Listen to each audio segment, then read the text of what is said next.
There's the old Husqvarna out today. Made quite a few chops. Nice storm we had a while back. Very big trees.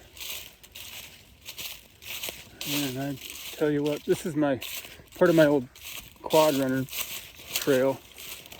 But yeah, these massive trees fell down like last spring, early summer.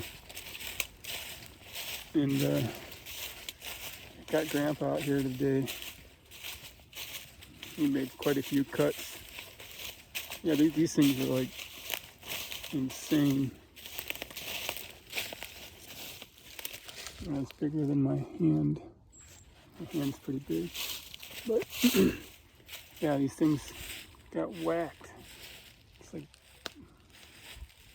tons of trees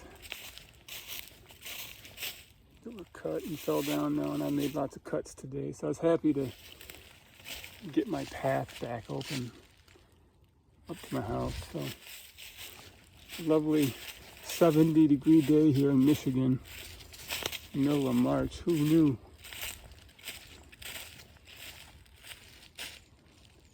Yeah, lovely, quiet, peaceful. I don't know what else you could ask for. Thank God. Country Club Hillbilly out.